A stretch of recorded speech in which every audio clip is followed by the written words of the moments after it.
स्वपदान्तिकं हरे Krishna Krishna Krishna Hare Hare Hare Ram Ram Ram Hare Hare Hare Krishna Krishna Krishna Hare Hare Hare Ram Ram Ram Hare Hare Krishna Krishna Krishna Hare Hare Ram so 6வது அத்தியாயத்தை நம்ம முடிச்சுட்டு இப்போது 7வது அத்தியாயம் தொடங்கியிருக்கோம். 6வது அத்தியாயம் உங்களுக்கு எல்லாமே அத்துப்படி ஆயிருக்குன்னு நினைக்கிறேன். அதை பற்றி ஒன்றும் சொல்லவே தேவையில்லை. லாஸ்ட்டு ஒரு ஹோம்ஒர்க், சின்ன ஹோம்ஒர்க் கொடுத்தேன். நான் மறந்துட்டேன்னு சொல்லி நீங்கள் நினச்சிருப்பீங்க. இப்போ ஆளாளுக்கு ஒருத்தர் நீங்கள் கிளாஸ் கொடுக்குறீங்க எல்லாருமே.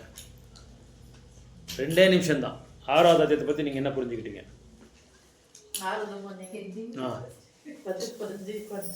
நாரத முனி சொல்லுங்க. அதே நான் சிரிக்க வேண்டாம், பரவாயில்ல.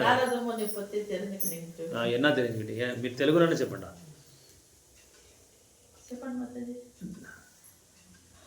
நீங்க சொல்லுங்க மாதிரி. நீங்க இன்னைக்கு புக் எடுத்து வரலையா?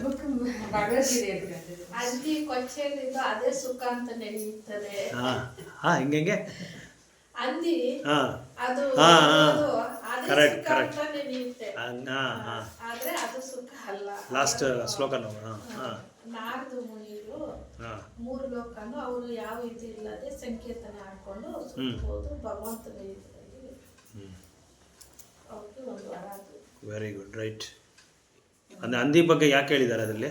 ಏನಕ್ಕೆ ಹೇಳಿದ್ದಾರೆ? ನಾವು ಅದೇ ತರ ಇದ್ಬಿಡ್ತೀವಿ. ಇದ್ದೀರಿ ಅಂತ, ನಾವು ಇದ್ಬಿಡ್ತೀರಲ್ಲ, ನಾವು ಅದೇ ಥರ ಇದ್ದೀರಿ ಅಂತ.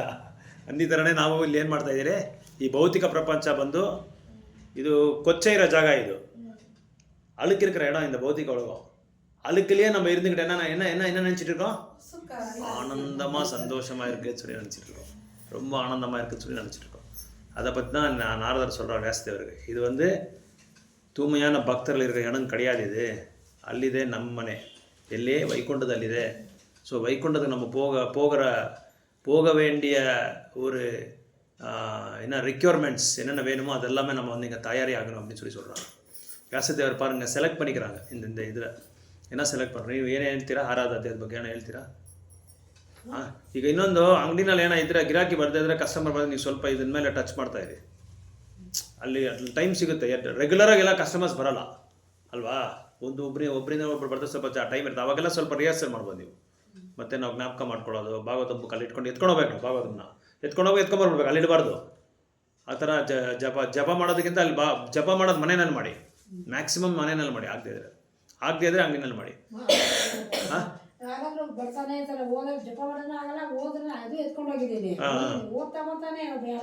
ಬರಲಿ ಪರವಾಗಿಲ್ಲ, ಬರಲಿ. ಅದಕ್ಕೆ ನೀವು ಪೂಜೆ ಮಾಡೋದು ಜಪ ಮಾಡೋದು ಮನೆಯಲ್ಲಿ ಮುಗಿಸ್ಬಿಡಿ. ಓದೋದು ಮಾತ್ರ ನೀವು ಮನೆಯಲ್ಲಿ ಇಟ್ಕೊಳ್ಳಿ, ಇದು ಅಂಗಡಿನಲ್ಲಿ ಇಟ್ಕೊಳ್ಳಿ. ಓದ್ಬಿಟ್ಟು ಸ್ವಲ್ಪ ಓದ್ತಾ ಪರವಾಗಿಲ್ಲ, ಅದು ಮತ್ತೆ ಕಂಟಿನ್ಯೂ ಮಾಡ್ಬೋದು. ಮ್ಯಾಕ್ಸಿಮಮ್ ಅಂಗಡಿನಲ್ಲಿ ಏನೋ ಮಾಡೋಕ್ಕಾಗಲ್ಲ, ಯಾಕಂದರೆ ಕಸ್ಟಮರ್ಸ್ ಬರ್ತಾ ಇರ್ತಾರೆ. ಸೊ ಅದಕ್ಕೆ ನೀವೇನು ಮಾಡ್ತೀರಿ, ಬೆಳಗ್ಗೆನೇ ಮುಗಿಸ್ಕೊಂಬಿಡಿ. ಅಂಗಡಿಗೆ ಹೋಗೋಕೆ ಮುಂದೆ ಸ್ವಲ್ಪ ಮುಗಿಸ್ಕೊಂಬಿಡಿ. ಮ್ಯಾಕ್ಸಿಮಮ್ ನೀವು ಪ್ರೇ ಮಾಡಿ. ಅದೇ ಪ್ರೇ. ಅದು ನರೋತ್ತಮ ದಾಸ್ ಠಾಕೂರ್ ಅದೇ ಹೇಳ್ತಾರೆ. ಅದು ನಾವು ನಿಜವಾಗಿ ಪ್ರೇ ಮಾಡಿದ್ರೆ ಯಾರೆಲ್ಲ ಹೋಗ್ಬೇಕು ಅವನ್ನೆಲ್ಲ ನಿಲ್ಲಿಸ್ಬಿಡ್ತಾರೆ ಭಗವಂತ.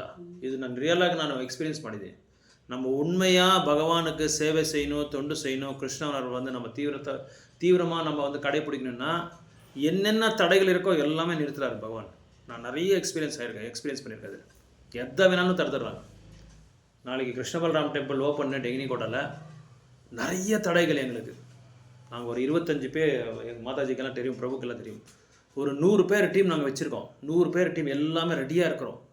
நாளைக்கு கும்பாபிஷேகம், இன்றைக்கி சாயங்காலம் பயங்கரமான தடை, சரியான தடை. எப்படியாவது ஸ்டாப் பண்ணிட்டு முடியல. கேளுங்க, மாதாஜி இருக்கிறாங்க, பிரபு அங்கே இருந்தாங்க. கேளுங்க, கிருஷ்ணபுரம் வந்து அவர் வரணும்னு சொல்லி முடிவு எடுத்துட்டாரு. யாராலையும் தடுக்க முடியல. அதுக்கப்புறம் அது நடந்தது வேறு விஷயம், அதெல்லாம் வேறு. மறுபடியும் கிருஷ்ணபுரம் வந்துட்டார். நிறைய டிவோடிஸ் எல்லாம் வந்துட்டாங்க. கர்நாடகாவிலேருந்து டிவோடிஸ் வந்துட்டார். அன்றைக்கி ஆக்சுவலாக இவர் கூப்பிட்டுருந்தோம், சீஃப் மினிஸ்டர் இவர் இருந்தார் அப்போது, எடியூரப்பா. அவர் கூட வரத்துக்கு ரெடியாக இருந்தார். போலீஸ்காரங்களாம் எங்களை கேட்டுட்டு போயிட்டாங்க. இப்படி சீஃப் மினிஸ்டர் வராமல் எப்படி உங்கள் கோயில் தானே அப்படின்னு சொல்லி என்கொயரி எல்லாம் பண்ணி எல்லா பிளேஸ் எல்லாம். அப்புறமா ஏதோ ஒரு ப்ரோக்ராம்லாம் மிஸ் ஆகிடுச்சு. அவன் வராமல் இருக்கிறது ரொம்ப நல்லதாக இருந்துச்சுங்க, அது வேறு விஷயம். ஏன்னா அரசியல்வாதிகள் வந்து கண்டிப்பாக எனக்கு பிடிக்கவே பிடிக்காது. அரசியல்வாதி தான். பூனே டெம்பிள் ஓப்பன் ஆகும்போது இவர் பிரசிடெண்ட்டை கூப்பிட்டுட்டாரு. உள்ள யாரையும் உள்ள, பக்தர்களையும் உள்ள, மகாராஜையும் உள்ள, எந்த மகாராஜையும் அவராச்சு அவங்களோட எஸ்கார்ட், அவ்வளோதான், வேறு யாரையும் உள்ள, அந்த மாதிரி ஆயிடுச்சு. அதனால நம்ம வந்து சும்மா இங்கே மட்டும் படிச்சுட்டு நம்ம வீட்டில் படிக்காமல் இருந்தால் நம்மளுக்கு புரியாது. ஏன்னா இது ஆன்மீக இது பயிற்சி எப்படின்னா, நம்ம இங்கேயும் படிக்கணும், இங்கேயும் கேட்கணும், அங்கே போய் படிக்கணும். இங்கே போய் கேட்டது நம்ம படித்தா இன்னும் நல்லாயிருக்கும், ரொம்ப சுவாரஸ்யமாக இருக்கும். இது நான் சொல்லும்போது கேட்டோம், நம்ம இதை நம்ம படித்தோம், இதை நம்ம வந்து அவங்க விளங்குனதை வந்து நல்லா இருக்கு. இப்போது படிச்சுட்டு நம்ம கேட்டுட்டு படித்தா இன்னும் நல்லாயிருக்கும். அதே மாதிரி படிச்சுட்டு கேட்டால் இன்னும் நல்லாயிருக்கும், இன்னும் அருமையாக இருக்கும், ரொம்ப அருமையாக இருக்கும் கேட்குறதுக்கு. ஸோ 6வது அத்தியாயத்தில் வந்து கிருஷ்ணர் நாரத முனியோட தன்னோட தனிப்பட்ட வாழ்க்கையில் எப்படியெல்லாம் அனுபவம் அவங்க வந்து அடைஞ்சாங்க, அந்த அனுபவத்தை பற்றி சொல்கிறாங்க. பக்தி தொண்டு எப்படி பண்ணணும், எந்த மாதிரி ஒரு பக்தி தொண்டை நம்ம பண்ணால் பகவானை அடைய முடியும். சாதாரணமாக பக்தி தொண்டு பண்ணால் நம்மளால் அடைய முடியாது. எல்லாத்துக்குமே ஒரு ரூல்ஸ் அண்ட் ரெகுலேஷன்ஸ் இருக்குது, ஒரு நியமங்கள் இருக்குது. அந்த நியமங்களை வந்து நம்ம கடைப்பிடிச்சாதான். இப்போது ஒரு பௌத்திக வாழ்க்கையிலே நம்ம ஏதாவது ஒரு குறிக்கோளை வந்து நம்ம குறிக்கோளை வந்து அடையணும்னா நம்ம என்ன செய்கிறோம், சீரியஸ் ஆகிறோமா இல்லையா? ஒரு காலேஜுக்கு போய் ஒரு மாணவன் வந்து சேரணும்னா அதுக்கு என்னென்ன வேணுமோ எல்லா தகுதிகளும் வந்து அடைகிறாங்க. எல்லா தகுதிகளும் அடைஞ்சிட்டு அதுக்கப்புறமா ரொம்ப சீரியஸ் ஆகிடுறாங்க. எல்லா இடத்தையும் தேடுவான், சோர்ஸ் ஆஃப் இன்ஃபர்மேஷன் எங்கே இருக்குது சொல்லி தேடுவான். தேடி அதெல்லாமே கண்டுபிடிச்சி அதில் நல்லா பயிற்சி பண்ணுவான், நல்லா படிப்பான். நல்லா படிச்சுட்டு புரிஞ்சுக்கிட்டு என்னென்ன வேணும் இதுக்குன்னு சொல்லி எல்லாம் பார்ப்பான். அப்படி தான் அதே மாதிரி தான் ஆன்மீகமும் வந்து ஒரு பெரிய கல்வி. இதுதான் உண்மையான கல்வி தான். அது வந்து என்னது, சோகால்டு கல்வி, so called education it is called. பேரளவுக்கு ஒரு கல்வி, அவ்வளோதான். அதை வந்து நம்மளுக்கு என்னன்னா, நம்ம உடலை வந்து காப்பாற்றுறதுக்காக ஒரு கல்வி, அவ்வளோதான். ஆனால் உடலுக்குள்ளே ஒரு ஜீவி இருக்கிற, அந்த ஜீவியை காப்பாற்றுறதுக்கு இதுதான் உண்மையான கல்வி. அதை வந்து நம்ம சரியாக புரிஞ்சிக்காம என்ன பண்ணுறோம், பிரபுபாதர் சொன்ன மாதிரி பௌத்திக உலகமே ஒரு அழகான நம்மளுக்கு வந்து ஒரு மஹல்லே, ஒரு அரண்மனை, இங்கேயே நம்ம இருந்துட்டால் நல்லாயிருக்கும்னு சொல்லி நம்ம என்ன பண்ணுறோம், ತಿಷ್ಟ ವೇಸಿ ಕೂಚೋ ನಮ್ಮ ಅಂತ ತೆಲುಗುలో చెప్తారు. ಕನ್ನಡದಲ್ಲಿ ಹೇಳಬೇಕಾದ್ರೆ ಗೂಟ ಹೊಡ್ಕೊಂಡು ಇಲ್ಲಿ ಕೂತ್ಕೊಂಡಿದ್ದೀರಿ ಅಂತ ಹೇಳ್ತಾರೆ. அது தமிழில் எப்படி சொல்கிறாங்களோ தெரியாது. அதாவது டென்ட் போட்டு உட்காந்துருவோம். இப்போது ஒரு விருந்தாளிங்க ஒரு வீட்டுக்கு போனால் என்ன பண்ணுவாங்க, போகவே மாட்டாங்க, அங்கே கேம்ப் போட அங்கே உட்காந்துருவாங்க. அந்த மாதிரி நம்ம என்ன செய்கிறோம், இந்த விட்டு போகக்கூடாதப்பா அப்படின்னு சொல்லி நம்ம உட்காந்துட்ருக்கோம். ஆனால் எப்படியாவது இதுலேருந்து விளங்கணும். நம்ம இதுலேருந்து விளங்க போனால் தான் நம்ம வந்து கஷ்டங்கள்லேருந்து நம்ம தூரமாகுவோம். ஸோ அது மாதிரி இப்போ நாரத முனியோட அந்த ஃபுல் அந்த பக்தி வேதாந்திஸ் கிட்ட என்னென்னலாமே அவங்க வந்து கேட்டாங்க, எப்படியெல்லாம் பயிற்சி பண்ணாங்க, எப்படி அவங்களோட உத்திஷ்டாவை சாப்பிட்டாங்க, அது சாப்பிட்ட பிறகு அவரோட மாற்றம் என்ன, அதில் அந்த மாற்றம் எப்படி இருக்குது, எப்படி அந்த மாற்றம் வந்து அதை எப்படி அவங்க வந்து சீரியஸாக எடுத்து கடைப்பிடிச்சாங்க.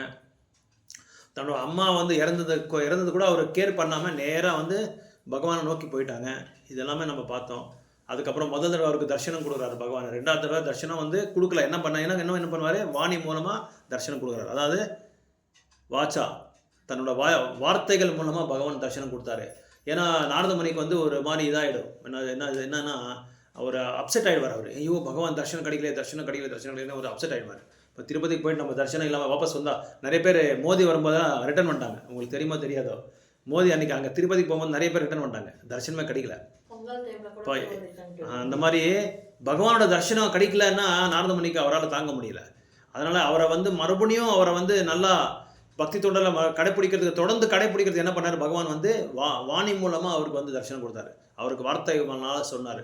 அதுக்கப்புறம் நாரத முனி எப்படியெல்லாம் பயிற்சி பண்ணார், எப்படி அவங்க வந்து பிரச்சாரம் பண்ணார், ஒருத்தருக்கும் எப்படி பிரச்சாரம் பண்ணிட்டு போனார். அப்புறம் வியாசதேவர் எப்படி நாரத முனி சொல்லும்போது என்னென்ன கேள்விகள்லாம் கேட்டாங்க, இதெல்லாமே நம்ம வந்து 6வது அத்தியாயத்தில் பார்க்கலாம்.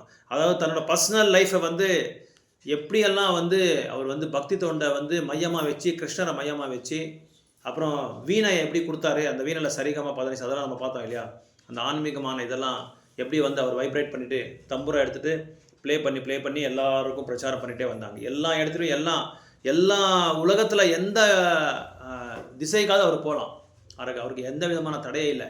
அப்படின்னு என்ன அர்த்தம்னா, தூய்மையான பக்தர் வந்து பக்தி தொண்டு பண்ணால் அவருக்கு எந்த விதமான தடங்களே இருக்காது. அதான் நான் இப்போ சொல்ல வரேன். நம்மளுக்கு வந்து யாராக இருந்தாலும் சரி, நம்ம புருஷனாக இருந்தால் சரி, நம்ம குழந்தைங்களாக இருந்தால் சரி, மருமகனா யார் இருந்தாலும் சரி, தடையே வரதில்லை. ஆனால் நம்மளுக்கு இதயத்தில் ஆசை இருக்கணும் பக்தி தொண்டு பண்ணுறதுக்கு. நம்மளுக்கு ஆசை இருந்தால் நம்ம என்ன செய்வோம், மெசேஜை பார்ப்போம், கேட்போம், படிப்போம், கடைப்பிடிப்போம், அதையே வந்து உணர்வு பூர்வமாக நம்ம வந்து பக்தி தொண்டு பண்ணால் அதில் பகவான் வந்து நம்ம அக்கறையை பார்க்குறாரு. அவர் பகவான் அவருக்கு பேராமீட்டர்ஸ் வச்சிருப்பா, அதை வச்சு பார்க்குறாரு. ஒரு ஆன்மீகமான குரு என்ன பண்ணுவாருன்னா, ஒரு சீடனோட அந்த இதெல்லாம் பார்க்குறாங்க, அவனோட அக்கறை எப்படி இருக்குது. ஏன்னா அவன் பேசுகிறதுலே தெரிஞ்சிடும் அவனோட அக்கறை.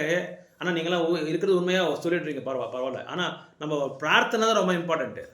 பிரார்த்தனை தான் இம்பார்ட்டண்ட்டு. எந்த மாதிரி நம்ம பிரார்த்தனை செய்கிறோமோ அந்த பிரார்த்தனைக்கு தகுந்த மாதிரி பகவான் நம்மளுக்கு அமைப்பு கொடுப்பாங்க. இல்லை என்னோடய வாழ்க்கையே இப்படி தான், யாரும் மாற்ற முடியாது, கிருஷ்ணரே வந்தால் கூட என் வாழ்க்கையை மாற்ற முடியாது அப்படின்னா முடியாது, அவ்வளோதான். எல்லாருக்குமே சொல்கிறேன், உங்களுக்கு ஒரு தனிப்பட்ட நபருக்கு இல்லை. என் வாழ்க்கை இப்படி தான் அமைஞ்சிருக்கு, இனிமேல் யாராலையும் இது மாற்ற முடியாது அப்படின்னு சொல்லி நம்ம ஒரு தீர்மானத்துக்கு வந்துட்டு என்ன ஆகும்?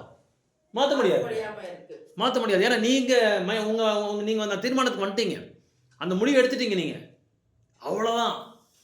நான் கூட பிஸ்னஸ் பண்ணும்போது அப்படி தான் நினச்சேன், இனிமேல் யாராலையும் மாற்ற முடியாது அப்படின்னு நினச்சிட்டேன்.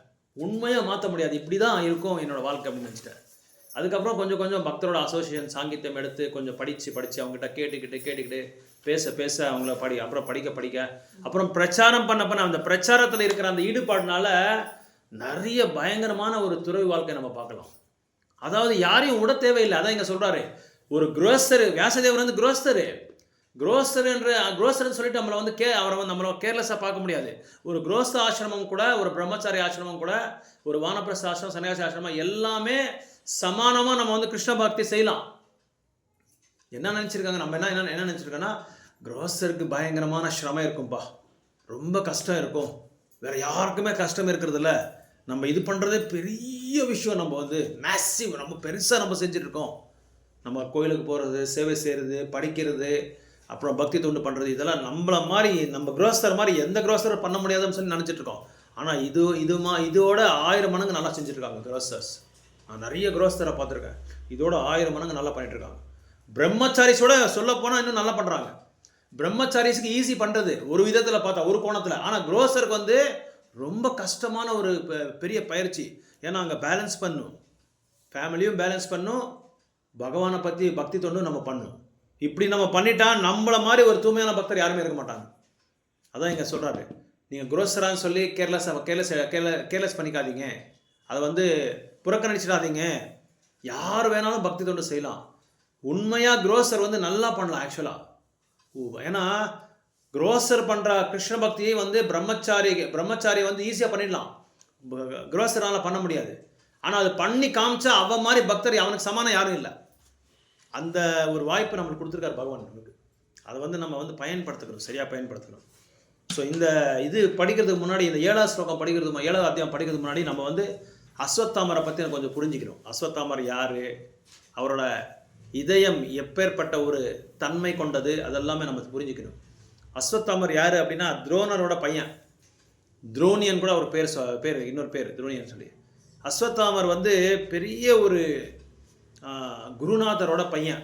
ஆனால் அந்த குருநாதருக்கு என்னென்ன லட்சணங்கள் இருக்கோ, என்ன தன்மைகள் இருக்கோ, எந்த விதமான தன்மையும் இருக்குல்ல துரோணருக்கு. இந்த அவரோட பையனுக்கு எந்த விதமான தன்மையும் இல்லை. ஸோ துரோணரோட அந்த இதயம் எப்படி இருக்குன்னு சொல்லி மகாபாரதத்தில் சொல்கிறாங்க. அந்த மகாபாரதத்தில் அவர் பிறக்கும் போதே தலைமையில் ஒரு கோல்டு தங்க ஒரு ஜுவல், ஒரு ரத்னம் வந்து தலைமையில் இருந்ததா. அது இருந்ததுனால அவரை வந்து யாராலையும் வதிக்க முடியலையா, சிரஞ்சீவியாக அவருக்கு வந்து ஒரு வரம் இருக்கா. ஏன்னா துரோணருக்கு வந்து ஒரு முனிவர்கள் வந்து ஒரு வரம் கொடுத்துருப்பார் அவருக்கு, துரோணாச்சாரியருக்கு. அப்படியே அதே மாதிரி இவருக்கு வந்து அவர் பிறக்கும் போதே வந்து தலைமையில் ஒரு சின்ன கோல்டு காயின்னு ஒரு கோல்டு ஜுவல் அது மேலே இருக்கும். அது இருந்துகிட்டே அவர் பிறந்தாராம். அப்புறம் அவர் பிறக்கும்போது என்ன பண்ணாருன்னா தூங்கிட்டே பிறந்தாராம். இப்போது குழந்தை பிறக்கணுன்னு என்ன பண்ணும், கத்தும், ஓன்னு கத்தும், அழுவும். இவர் தூங்கிட்டே இது பண்ணாராம். அதே மாதிரி குதிரை என்ன தன்மை இருக்கோ அந்த தன்மையிலே இவர் பிறந்தாராம். அதனால தான் அவர் பேர் அஸ்வத்தாமான்னு சொல்லி பேர் வந்தது. அஸ்வான்னா குதிரை. ஸோ குதிரைக்கு என்ன தன்மை இருக்கோ அந்த தன்மையில தான் இவர் பிறப்பெடுத்தார். அதனால தான் அவர் பேரே அஸ்வத்தாமான்னு சொல்லி பேர் வச்சுட்டார். இது பர்வத்து பேரே அந்த மாதிரி, அந்த பர்வமே அந்த மாதிரி. மகாபாரதத்தில் ஒரு பர்வமே அந்த பேர் இருக்குது. அது பேர் வந்து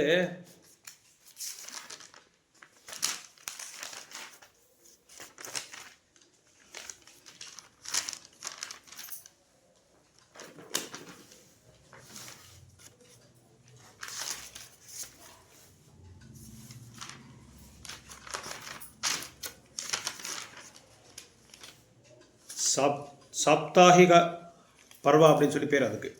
அப்படின்னா இப்போ தூங்கிட்டே இருக்கிறது. அந்த பருவம் பேர் அதே பேர் வச்சுட்டாராம். பேர் வச்சதே வந்து இப்போ தூங்குற மாதிரி ஒரு பருவத்தை பேர் அந்த பேர் வச்சிருக்காருமா இவர் வியாசதேவர். ஸோ இப்படி துரோணாச்சாரியரோட பையன் இந்த மாதிரி அவரோட ஸ்டோரி எப்படி இருக்குன்னா, அவரோட கதை வந்து சின்ன வயசுலேருந்து எதுவுமே இன்காம்பிடென்ட், அவர் எதுக்குமே வந்து லாயக்கு இல்லாத ஒரு ஆளாக இருப்பார். ஒரு நாள் என்ன பண்ணார், துரோணாச்சாரியர்கிட்ட போய் கேட்குறாரு, எனக்கு வந்து பிரம்மாஸ்திரம் வேணும் அப்படின்னு சொல்லி கேட்குறாரு. ஏன்னா பிரம்மாஸ்திரம் வாங்குற அளவுக்கு தகுதி இவருக்கு இல்லை, யாருக்கு, அஸ்வத்தாமத்துக்கு. இருந்தாலும் அவர் துரோணாச்சாரியர் சொல்கிறார், அப்பா வந்து தகப்பனுக்கு பையனுக்கு சொல்கிறார், டேய் நீ அது வாங்கிடாதடா, உனக்கெல்லாம் அந்த மாதிரி தன்மையெல்லாம் இல்லை, அந்த மாதிரி தகுதி உனக்கு இல்லை, நீ எந்த காரணத்தை கொண்டு உனக்கு நான் கொடுக்க மாட்டேன் அப்படின்னு சொன்னார். இவர் துரோணாச்சாரியை வந்து பையன் மேலே ரொம்ப பற்று, பயங்கரமான பற்று. அப்பாவுக்கு வந்து எல்லா விதமான தகுதி இருக்குது, ஆனால் பையனுக்கு எந்த விதமான தகுதி இல்லை, எதுலேயும் தகுதி இல்லை. இப்போ பெரும்பாலும் இதை நம்ம பார்த்துருக்கலாம் நம்ம பௌத்திக உலகத்தில். தந்தை வந்து நல்ல பெரிய கௌரவம் உள்ள ஆள், மரியாதை உள்ள ஆள், நல்ல சாக்கச்சக்கியம் உள்ள, நல்ல சமத்காரி, நல்ல விப்புனர், எல்லாத்துலேயும் எல்லா தொகையிலும் வந்து விப்புனராக இருப்பார். பையனை பாருங்கள், அவன் மானத்தை மரியாதை வாங்குறதுக்கே பிறந்திருப்பாங்க. நிறைய வீட்டில் நான் பார்த்துருக்கேன். ஒரு அப்பா வந்து உண்மையான பிராமணரா, ஒரு என்ன சொல்கிறது விப்ராவா, அதாவது யக்ன ஹோமங்கள் மந்திரங்கள் பகவானோட சேவையில் கைங்கரில் இருப்பாங்க.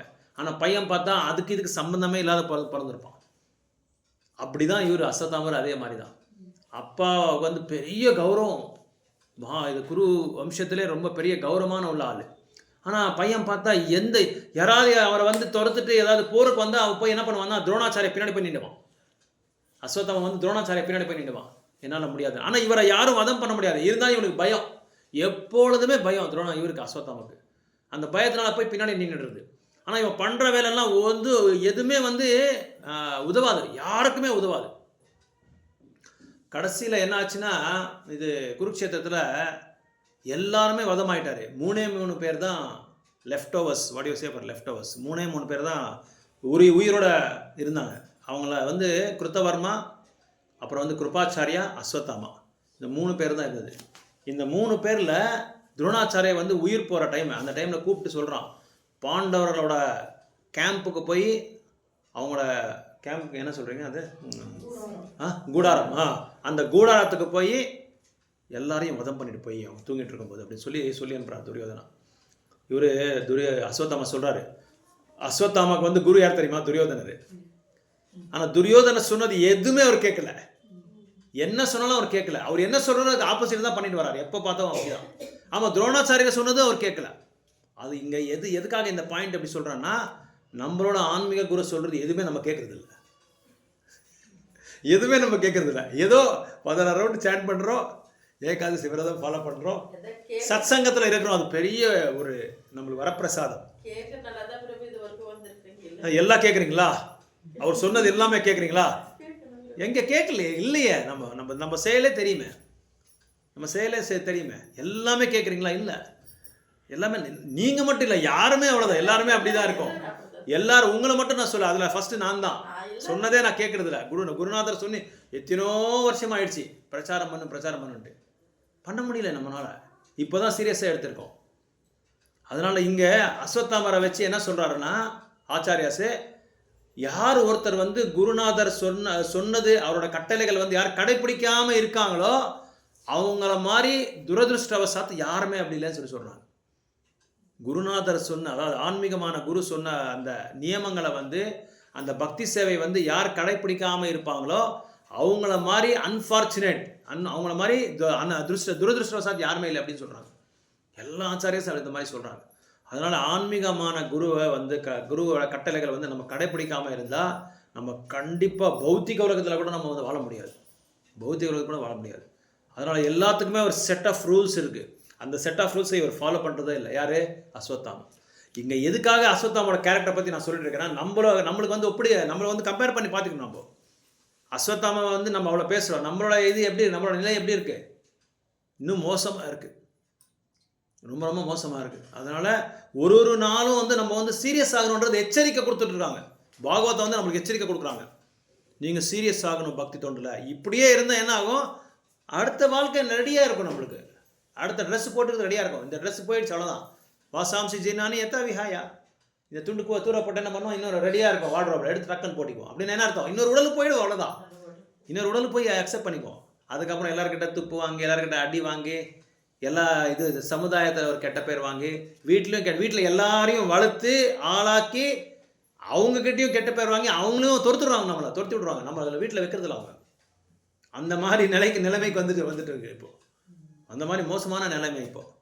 அதனால் ஆன்மீக குரு சொல்கிற கட்டளைகளை வந்து நம்ம கரெக்டாக, சீரியஸாக, சின்சியராக, தீவிரமாக, அக்கறையாக நம்ம கடைப்பிடிச்சிட்டா கண்டிப்பாக நம்மளுக்கு இருக்கிற ஒரு பிரச்சனையும் வந்து சால்வ் ஆகிடும். அட்லீஸ்ட் நம்ம வந்து நம்மளால் என்ன முடியுமோ அதாவது நம்ம செய்யணும். நம்மளால் என்ன எதுவுமே நம்ம முடியாதுன்னு சொல்லி நம்மளே வந்து மைண்ட் செட் பண்ணிக்கிட்டால் அது முடியாது. ஸோ என்ன முடியுமோ அது பார்க்கணும். அப்போ என்ன துரோணாச்சாரி என்ன பண்ணுறாரு, வேண்டாம் உனக்கு கொடுக்கக்கூடாது. அது வந்து இந்த ப்ரெசென்ட் டே நியூக்ளியர் வெப்பன். அது பிரம்மாஸ்திரம் என்னன்னா, இப்போ நியூக்ளியர் வெப்பன் ரெடி பண்ணுறாங்க பாருங்கள், ரஷ்யா, அமெரிக்கா, இந்தியா எல்லாமே. அந்த நியூக்ளியர் வெப்பன் தான் பிரம்மாஸ்திரம். அப்போது அந்த பிரம்மாஸ்திரம் ஒன்று பிரயோகம் பண்ணிட்டா உலகமே வந்து உலகத்தையே அழிஞ்சிடும். அது உலகமே அழிஞ்சிடும். ஒருத்தரை மட்டும் இல்லை, உலகமே அழிஞ்சிடும் அந்த பிரம்மாஸ்திரம். அந்த பிரம்மாஸ்திரம் இவர் வாங்கிட்டார். இவர் வாங்கிட்டு என்ன பண்ணுறாரு, கொடுக்குறதுல அவர் கொடுக்கல, பிடுங்கிட்டார். இவர் அப்பாலேருந்து பிடுங்கிட்டார், அப்பா கிட்டேருந்து பிடுங்கிட்டார்.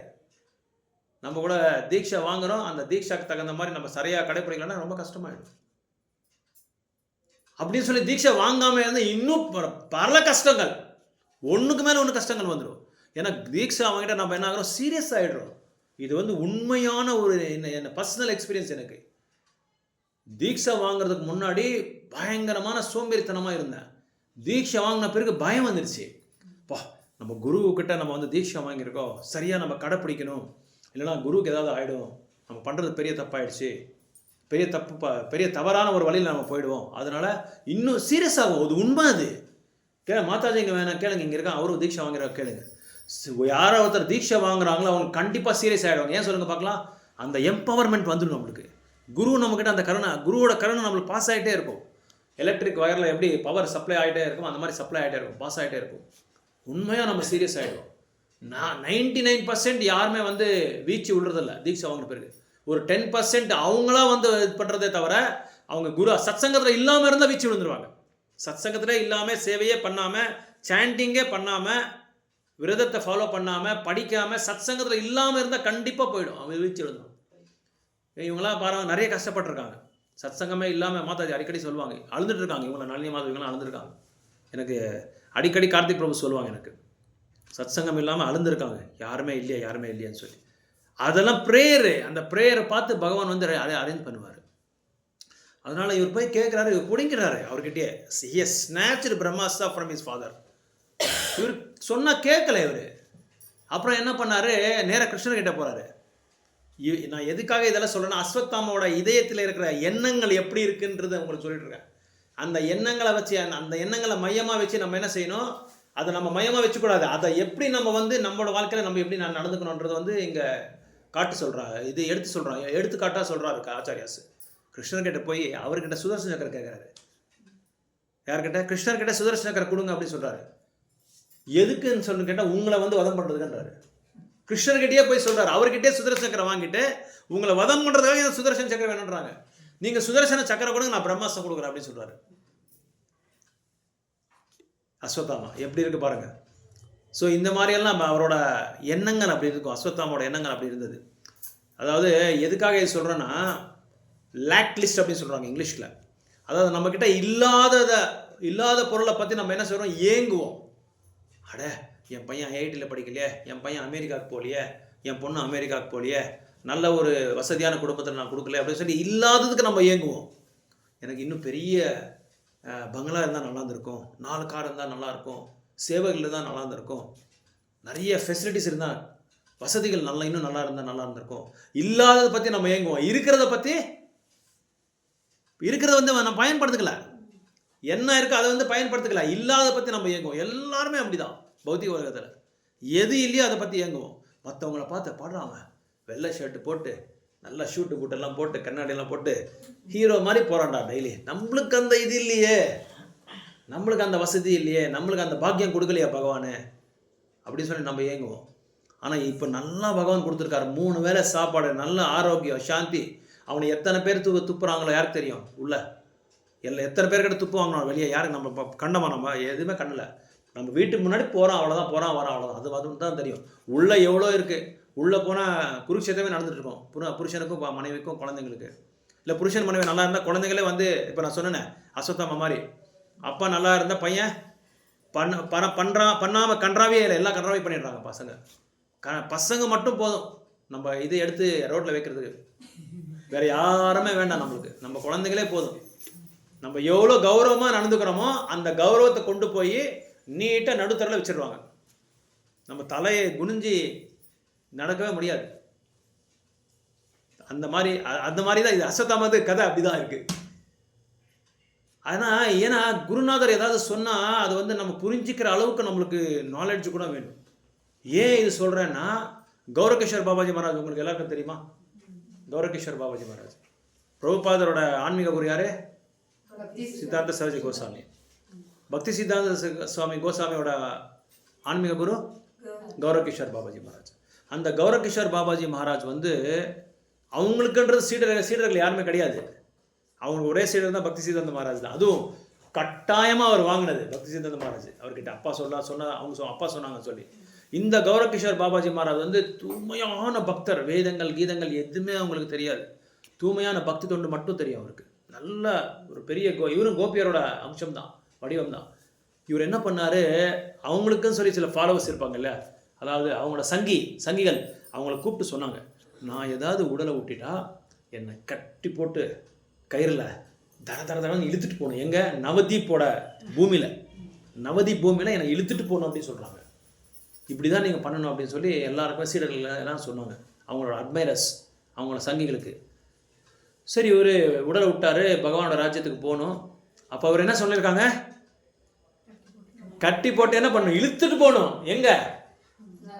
நவதீப்போட பூமியில், அந்த ஜென்ம பூமியில், நவதீப் பூமியில் அங்கே இழுத்துட்டு போகணும் அப்படின்னு சொல்லிட்டாங்க.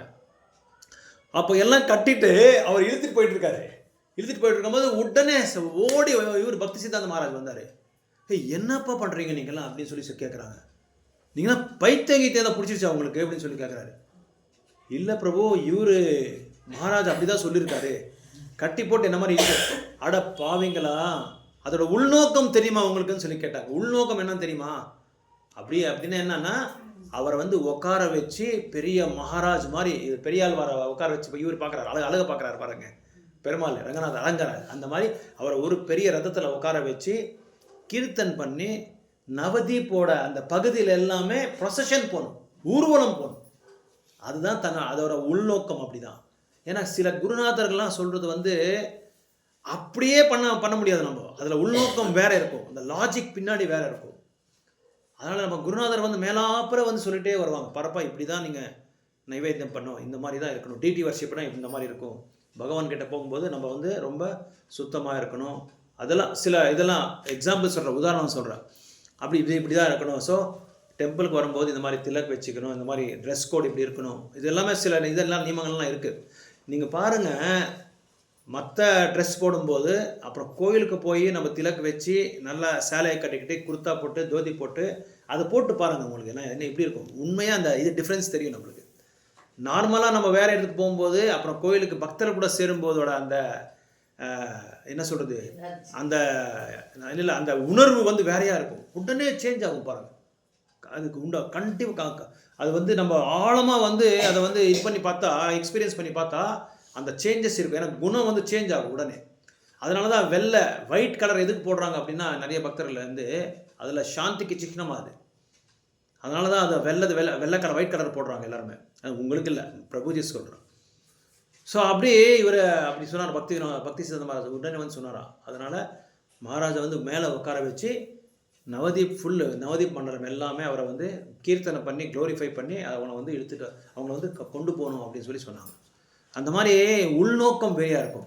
இன்னொன்று, இந்த பௌத்திக உலகத்தில் நம்ம என்ன செய்கிறோம், இல்லாததுக்கு வந்து நம்ம வந்து ஏங்குறோமே தவிர இருக்கிறத வச்சு நம்ம வந்து எதுவுமே வந்து நம்ம சரி கட்டுறதில்ல, அது சீரெழுத்துறது இல்லை. சிறப்பான ஒரு வாழ்க்கையை வந்து இருக்கிறத வச்சு நம்ம வந்து பண்ணிக்கலாம். என்ன இருக்கோ அதை வச்சு நம்ம வந்து பக்தி தொண்டு பண்ணால் போதும். எனக்கு அது இல்லை, எனக்கு எந்த ப்ராப்ளம் இருக்குது, அந்த எல்லாருக்குமே பக்தி தொண்டு பண்ணணும்னா ப்ராப்ளம் இருந்தால் இருக்கும். பக்தி தொண்டுன்னு சொல்லி வந்துட்டா எல்லாருக்குமே எல்லா ப்ராப்ளம்ஸ் வரும். இன்னும் ஜாஸ்தி அதிகமாகிட்டமே இருக்கும், நாளைக்கு அதிகமாகிட்டே இருக்கும். ஆனால் பிரார்த்தனை தான் மெயின். பிரார்த்தனை நம்மளோட ஆசை. முதல்ல பக்தி தொண்டுக்கு என்ன வேணும்? ஆசை. ஆசை இருந்தால் எதை வேணாலும் பண்ணலாம். என்ன ஆசை? எப்படியாவது நான் வந்து வளர்ச்சி பார்க்கணும், என்னோடய வளர்ச்சி பார்க்கணும், மாற்றத்தை பார்க்கணும் பக்தி தொண்டில். ஸோ அஸ்வத்தாமர் இந்த மாதிரி பண்ணிட்டாரு. அப்போ துரியோதனர் சொன்னார், எப்படியாவது பாண்டவர்கள் வந்து வதம் பண்ணி கொண்டு வந்து எனக்கு அவங்க 5 தலைகளை வந்து என் கையில் வச்சுட்டு கொண்டு வா அப்படின்னு சொல்கிறாரு துரியோதனர். இவர் என்ன பண்ணுறாரு, இது கிருஷ்ணருக்கு தெரியும் இல்லையா, என்ன பண்ணாலும் அவர் என்ன இதயத்தில் பரமாத்மா ரூபத்தில் இருக்கார், அவருக்கு தெரிஞ்சிச்சு. உடனே பாண்டவர் யாரையும் அழைச்சிட்டு போயிட்டார் இவர் கிருஷ்ணர். அங்கே யார் படுத்திருக்காருன்னா திரௌபதியோட 5 பசங்க படுத்திருக்காங்க. அந்த 5 பசங்களையும் என்ன பண்ணார் இவர், நீட்டாக தலை வெட்டிட்டு எடுத்துகிட்டு போய் துரியோதனர்கிட்ட கொடுத்தாரு. குருநாதரே நீங்கள் சொன்ன மாதிரியே நான் பண்ணிட்டேன் அப்படின்னு சொல்லி அவர் காமிக்கிறார். அவர் தலை தொட்டுக்க அவருக்கு உயிர் போயிட நிலைமை அப்படி. அப்போது தொட்டு பார்க்காது, தொட்டு பாவி, ஒரு தடவை கூட நான் சொன்னது நீ செய்யலையே, நீ ஒரு நாள் கூட என் வாழ்க்கையில் நீ நான் சொன்னது கரெக்டாக நீ செஞ்சிருக்கியா? என்னோட கஷ்டத்தை நீ இன்னும் அதிகமாக பண்ணிட்ட, நாளைக்கு அதிகமாக பண்ணிட்டு நான் சொன்னது நீ செஞ்சதே கிடையாது அப்படின்னா குருநாதர் சொன்னது நம்ம எதுவுமே நம்ம செய்யறதில்ல, நம்ம செய்யணும்னு சொல்லி சொல்கிறாங்க ஆச்சாரியாஸ். அப்போ இன்னும் அதிகமாகிடுச்சு அவரோட இது, அவரோட கஷ்டம் அதிகமாகிடுச்சு. ஏன்னா அவர் உண்மையான வாரியர். துரியோதனர் வந்து ஒரு உண்மையான போர் வீரர். அவர் அந்த ரூல்ஸை வந்து அது ஃபாலோ பண்ணுறாரு. பாண்டவரை வதம் பண்ணேன்னு சொன்னால் நீ பாண்டவரோட குழந்தைங்களை வந்து வதம் பண்ணிட்டு வந்துட்டு இருக்க. இங்கே பரீட்சித் மகாராஜ் வந்து ஆல்ரெடி வந்து உத்தராவோட கர்ப்பத்தில் இருக்கும்போதே அவர் பாகவதத்தை கேட்டவர். அவர் அதுதான் ஃபஸ்ட்டு ஸ்லோகாவில் சொல்கிறாங்க, ஃபஸ்ட்டு ஸ்லோகாவில் பர்போட்டில் அப்போவே அவர் கேட்டவர் அவர் பரீட்சித் மகாராஜ். ஸோ இப்படி ஒரு நம்மளோட அந்த இது என்ன சொல்கிறது, நம்மளோட இதயத்தில் இருக்கிற அந்த கருத்துக்கள், மனோபாவங்கள், உணர்வுகள் வந்து நம்ம வந்து மாற்றிக்கணும். எப்பவும் வந்து இது இல்லை அது இல்லை இதுன்னு சொல்லி பட்டி போட்டு நம்ம வந்து வாழக்கூடாது. எது இருக்கோ கிராட்டிடியூட், வாட் யூ சே பண்றேன், நன்றி. யாருக்கு நன்றி? கிருஷ்ணனுக்கு நன்றி சொல்லணும். எவ்வளோ பெரிய பாக்கியம் நம்மளுக்கு கொடுத்துருக்காங்க பாருங்கள். பாகவதம் எடுத்து படிக்கிற அளவுக்கு நம்மளுக்கு பாக்கியம் கொடுத்துருக்காரு. ஒரு வாரம் ஃபுல்லாக சத் சங்கம் நம்மளுக்கு. யாருக்கு இந்த பாக்கியம் இருக்குது? அஹோ பாக்கியம் மகோ பாக்கியம். நிறைய பேருக்கு இந்த மாதிரி பாக்கியம் கிடையாது. எத்தனையோ பேர் கஷ்டப்படுறாங்க பாவம், வெளியே தெரியாமையே கஷ்டப்படுறாங்க. அதனால் இங்கே அஸ்வத்தாமா வந்து அவருக்கு நிறைய பாக்கியம் இருக்குது, எல்லாம் வசதி இருக்குது. குருநாதர், அவங்க அப்பா குருநாதர், அவங்க அப்பாவுக்கு தெரியாமல் கல்வியே கிடையாது, எல்லாமே தெரியும். பெரிய பெரிய வீரர்களை வந்து தயாரித்த பெரிய மகான் அவர். அப்படி வச்சுக்கிட்டு இவருக்கு பாருங்க, இவரோட இதயத்தில் வந்து இன்னொன்று தைரியம் இல்லை, ஞானமும் இல்லை. இது 2 இல்லைன்னா பக்தி தொண்டு பண்ண முடியாது. இது 2 இல்லை நம்ம பிரச்சாரமும் பண்ண முடியாது, பக்தி சேவையே நம்ம பண்ண முடியாது. ரெண்டு வேணும். In the heart we should have energy, in the heart we should have knowledge. நம்மளோட இதயத்தில் வந்து என்ன இருக்கணும்? தைரியம் இருக்கணும், கரேஜ், கான்ஃபிடென்ஸ், கரேஜ் அது இருக்கணும். நம்பிக்கை, தைரியன்றது நம்ம இதயத்தில் இருக்கணும். அது மட்டும் இல்லாமல் நம்ம இதயத்தில் இப்போ பிராமணர் சத்திரியர் பாருங்கள், பிராமணருக்கு இதயத்தில் என்ன இருக்கு? அறிவு, பயங்கரமான அறிவு இருக்குது, நாலேஜ் இருக்குது அவருக்கு. சத்திரியர்கள் என்ன இருக்குது? அவரோட இதயத்தில் வீரம் நிறைய இருக்குது, பயங்கரமான வீரம் இருக்குது. எதை வேணாலும் அவங்க வந்து சாதிப்பாங்க, யாரை வேணாலும் வந்து போருக்கு நிற்பாங்க. இந்த இவங்க 2 பேருக்கு மட்டும்தான் இருக்குன்றாங்க நூல்களை சொல்கிறாங்க, வேத நூல்களை. இந்த 2 பிராமணருக்கும் சத்திரியருக்கு மட்டும்தான் இருக்குது. ஏன்னா பிராமணர் வந்து நாலேஜை வச்சு எப்படியாவது வந்து மடக்கிடுவாங்க மற்ற எல்லாரையும். அதே சத்திரியாஸ் என்ன பண்ணுற, தைரியத்தினாலே அந்த தைரியத்தை வச்சே எல்லாரையும் வந்து வதம் பண்ணிடுவாங்க, இல்லை தோக்கடிச்சிடுவாங்க. இந்த 2 நம்மளுக்கு இருக்கணும். இந்த 2 இல்லைன்னா நம்ம வந்து பக்தி தொண்டு பண்ண முடியாது அப்படின்னு சொல்லி சொல்கிறாங்க ஆச்சாரியாஸ். இந்த 2 வந்து அஸ்வத்தாமக்கு 2மே இல்லை, தைரியமும் இல்லை, அதே மாதிரி ஆத்ம ஞானம். முக்கியமாக இந்த ஞானம்னா என்ன ஞானம்? ஆத்ம ஞானம். பௌத்திகமான கல்வி கிடையாது, ஆத்ம ஞானம் இருக்கணும். ஆத்ம ஞானம் இருந்தால் எதை வேணாலும் வந்து. துரோணாச்சாரிய பாருங்க, ஏழப்பட்டவர். வீட்டில் உள்ளே போய் சமையல் ரூமில் பார்த்தா எதுவுமே இல்லை, பானையெல்லாம் காலியாக தான் இருக்கும். 2-3 பானை தான், 2-3 பானை எதுவும் இல்லை. ஆனால் ஆத்ம ஞானம் நிறைய இருக்குது அவர்கிட்ட. அதனால தான் பீஷ்மர் அவரை கூப்பிட்டாரு. அவரை தேர்ந்தெடுத்து அவரை கூப்பிட்டு குரு வம்சத்துக்கே அவங்கள வந்து குரு ஆக்கிட்டாங்க. அதனால் ஆத்ம ஞானம் இருந்தால் யாரை வேணாலும் எங்கே வேணாலும் பொழிச்சிக்குவாங்க. ஓகே, ஹரே கிருஷ்ணா.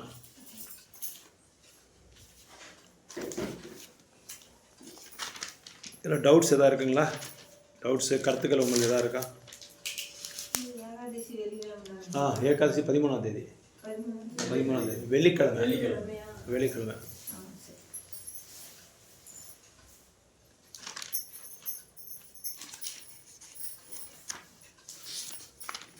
ஓகே, நிறைய விஷயங்கள் நம்மளுக்கு பாகவதம் சொல்லிக் கொடுக்குது. நம்ம தான் அதை சரியாக வந்து புரிஞ்சிக்கல. அதனால தான் உண்மையான ஆச்சாரியாஸ் கிட்ட கேட்டு அவங்க வந்து ஒன்று ஒன்றா எடுத்து சொல்லுவாங்க. நல்லா எடுத்துக்காட்டாக சொல்லுவாங்க. இந்த மாதிரி சும்மா நம்ம எல்லாருமே என்ன நினச்சிருக்காங்கன்னா, மகாபாரதம், பகவத்கீதா, பாகவதம் இதெல்லாம் ஸ்டோரி அப்படின்னு சொல்லி கதைன்னு சொல்லி நினச்சிருக்காங்க. அது வெறும் கதையாக அப்படியே நின்றுடக்கூடாது. அந்த கதையில் நம்ம கற்றுக்க வேண்டிய சாப்டர் என்ன, நம்ம கற்றுக்க வேண்டிய லெசன் என்ன, நம்ம என்ன பாடத்தை நம்ம கற்றுக்கணும், அதை தான் நம்ம பார்க்கணுமே தவிர அதை வந்து நம்ம புரிஞ்சுக்கணும். அதை புரிஞ்சுக்கிட்டால் நம்ம அதை சீரியஸாக நம்ம எடுத்துக்கணும். அது சீரியஸாக எடுத்துக்கிட்டாலே நம்ம வந்து பக்தி தொண்டில் நம்மளோட பௌதிகமான வேலையும் பார்க்கலாம், ஆன்மீக வேலையும் பார்க்கலாம். பௌதிகமான வேலை வந்துட்டால் நம்ம என்ன நினைக்கிறோம், இந்த ஜென்மத்தில் ஆகாதப்பா, ஒன்று பின்னாடி ஒருத்தர் வந்து நான் டிஸ்டர்ப் பண்ணிகிட்டே இருக்காரு அப்படின்னு சொல்லி நம்ம நினச்சிட்டா என்ன ஆகும், அது ஆகவே ஆகாது. அதனால் எதை வந்தாலும் நான் விடமாட்டேன் அப்படின்னு சொல்லி ஒரு பிடிவாதம் இருக்கணும். நைஸ்டிக்கா, நிஷ்டா அப்படின்னு சொல்லுவாங்க. நிஷ்டானா என்ன அர்த்தம், 5வது ஸ்டேஜ் அதான் பக்தி தொண்டர். நிஷ்டானா கடக்காக இருக்கிறது, திட்டமாக கடக்காக இருக்கிறது. யார் என்ன வந்தாலும் நான் இப்படி தான் போவேன், நான் இப்படி தான் செய்வேன், நான் இதை விட்டு நான் நவர மாட்டேன், இந்த லைனில் தான் நான் போவேன் அப்படின்னு சொல்லி கடக்காக இருக்கணும். அந்த மாதிரி கடக்காக இருந்தால் கண்டிப்பாக பகவானுக்கு வந்து புரிஞ்சிடும். ஓ, இவர் என்ன பண்ணாலும், இவர் எவ்வளோ என்ன பரீட்சை பண்ணாலும் இவர் விடமாட்டாரா என்ன அப்படின்னு சொல்லி அவருக்கு புரிஞ்சிடும். அப்போ என்ன பண்ணுவார், அமிர்த இதை பக்தி தொண்டை வந்து நம்ம மேலே அனுகிரகத்தை காமிச்சிட்டே இருப்பார் அவர். ஓகே, ಯಾರು? ಪರೀಕ್ಷಿತ್ ಮಹಾರಾಜ್. ಹೌದು, ಎಲ್ಲ ಭಾಗವತಮ್ನ ಇವರೆಲ್ಲ ಕೇಳಿದವಾಗ ಎಲ್ಲ ಬರುತ್ತೆ. ಅದರಲ್ಲಿ ವೇದಗಳು ಅಂದ್ಬಿಟ್ರೆ ಭಗವದ್ಗೀತಾ, ಭಾಗವತಮು, ರಾಮಾಯಣಮು ಇದೆಲ್ಲ ಭಾಗವತಮಲ್ಲೇ ಬಂದ್ಬಿಡುತ್ತೆ. ಅದೆಲ್ಲ ಅವ್ರು ಕೇಳ್ತಾ ಇರೋದು ಪರೀಕ್ಷಿತ್ ಮಹಾರಾಜು ಗರ್ಭத்தில் இருக்கும்போது இது கேட்டாரா அப்படின்னு சொல்லி கேட்டார். பாகவதம் கேட்டார். பாகவதம், பகவத்கீதா, பாகவதம் இது எல்லாமே மகாபாரத்தில் ஒரு பகுதி. பகவத்கீதா பீஷ்ம பர்வால 700 ஸ்லோகா சொல்லப்பட்டிருக்கிறது, அது ஒரு பகுதி. ಅದೇ மாதிரி ಭಾಗವತಮ್ ಮಹಾಭಾರತದಲ್ಲಿ ಅದು ಒಂದು ಪಗದಿ, ಒಂದೊಂದು ಸೆಕ್ಷನ್. ಇದು 18 ಪರ್ವ ಇದೆ ಮಹಾಭಾರತದಲ್ಲಿ. ಅದರಲ್ಲಿ ಒಂದೊಂದು ಪರ್ವನ ತೆಗೆದು ವ್ಯಾಸದೇವರು ಏನು ಮಾಡಿದ್ರು, ಭಗವದ್ಗೀತಾ 700 ಶ್ಲೋಕ ಹಾಕಿ ಬರೆದ್ರು. ಆಮೇಲೆ ಭಾಗವತಮ್ನ ಏನು ಮಾಡಿದ್ರು, ನಾರದ ಮುನಿ, ಅದೇ ನಾವು ಓದಿದ್ದು ಲೆಸನ್ 6ನೇ ಚಾಪ್ಟರ್ 5ನೇ ಚಾಪ್ಟ್ರಲ್ಲಿ. ಮಹಾಭಾರತ ಬರೆಯುವಾಗ ಕೃಷ್ಣನ್ನ ಅವರು ಹೋಗಲಿಲ್ಲ. ಕೃಷ್ಣನ್ನ ಅವರು ಒಂದು ಏನು ಮಾಡಿದ್ರು, ಅಪ್ರಿಸಿಯೇಟ್ ಮಾಡಿಲ್ಲ, ಗ್ಲೋರಿಫೈ ಮಾಡಿಲ್ಲ, ಕೀರ್ತನೆ ಮಾಡಿಲ್ಲ. ಇದನ್ನು ಅದಕ್ಕೆ ಅವ್ರಿಗೇನಾಗೋಯ್ತು, ಸಂತೋಷ ಸಿಕ್ಕಲಿಲ್ಲ. ಸಂತೋಷ ಸಿಗದೇ ಇರೋದಕ್ಕೋಸ್ಕರ ಅದೇ ಸಮಯದಲ್ಲಿ ನಾರದ ಮುನಿ ಬಂದರು. ಯಾಕೆ ನೀನು ಒಂಥರ ಇದೆಯಾ ಅಂತ ಕೇಳಿದ್ದಕ್ಕೆ, ನೀನು ಮನಸ್ಸಿಗೆ ಚೆನ್ನಾಗಿಲ್ಲ, ನೆಮ್ಮದಿ ಇಲ್ಲ ನಿನಗೆ, ಒಂಥರ ನೀನು ಇವತ್ತು ಇದಾಗಿದೆಯಾ, ಆ ದುಃಖದಲ್ಲಿ ಇದೆಯಾ ಅಂತ ಕೇಳಿದ್ದಕ್ಕೆ, ಇಲ್ಲ ನಾನು ಈ ಥರ ಮಹಾಭಾರತ ಬರೆದೆ, ನನಗೆ ಸಂತೋಷ ಸಿಕ್ಕಲಿಲ್ಲ, ತೃಪ್ತಿ ಆಗಲಿಲ್ಲ, ಏನೋ ತಪ್ಪು ಮಾಡಿದ್ದೀನಿ ಅಂತ ನನಗೆ ಕಾಣಿಸ್ತಾ ಇದೆ ಅಂತ ಕೇಳಿದ್ರು. ಆವಾಗ ಏನು ಮಾಡಿದ್ರು, ಇವರು ನಾರದ ಮುನಿ ಉಪದೇಶ ಮಾಡಿದ್ರು, ನೀನು ಮಹಾಭಾರತ ಬರೆದೆ, ಆದರೆ ನೀನು ಏನು ಮಾಡಿದ್ಯಾ, ಅದರಲ್ಲಿ ಭಗವಂತನ ಕೀರ್ತನೆ ಮಾಡಿಲ್ಲ, ಭಗವಂತನ ಕೀರ್ತನೆ ಮಾಡಿ ನೀನು ಈ ಒಂದು ಕಾವ್ಯವನ್ನು ಬರಿ ಅಂತ ಹೇಳಿದಾಗ ಅವರು ಇದು ಭಾಗವತ್ ಪುರಾಣ ಅಂತ ಭಾಗವತವನ್ನು ಬರೆದರು. ಇದೆಲ್ಲ ಒಂದು ಮಹಾಭಾರತದಲ್ಲಿ ಒಂದೊಂದು ಸೆಕ್ಷನ್, ಇದೊಂದು ಸೆಕ್ಷನು ಅದೊಂದು ಸೆಕ್ಷನು, ಇದೆಲ್ಲ 18 ಸೆಕ್ಷನಲ್ಲಿ ಒಂದೊಂದು ಸೆಕ್ಷನ್ ಬರುತ್ತೆ. ಸೊ ಅವ್ರು ಕೇಳಿದ ಭಾಗವತನೇ ಕೇಳಿದವರು. ಮಾತಾಜಿ ಇದು கொண்டு வந்துருங்களா, சனிக்கிழமை கொண்டு வந்துருங்க, இவரு கொடுத்துருங்க, சுபாஷினி மாதாஜி. ಓಕೆ, ಬೇರೆ ಏನೋ ಡೌಟ್ಸ್ ಇದೆಯಾ? ಹರೇ ಕೃಷ್ಣ. ಪ್ರೇಯರ್ಸ್ ಹಾಂ, ಯಾವುದು ಇದು ಬ್ರಹ್ಮಸಂಗೀತ? ಹಾಂ, ಹರೇ 260 ಅವ್ರು ಕೊಟ್ಬಿಡಿ, ಮಾತಾಜಿ ಕೊಟ್ಬಿಡಿ. ಮೌನಮ್ಮ ಇವರು 260 ತೆಲುಗು ಇருக்கு ತೆಲುಗು ಇருக்கு.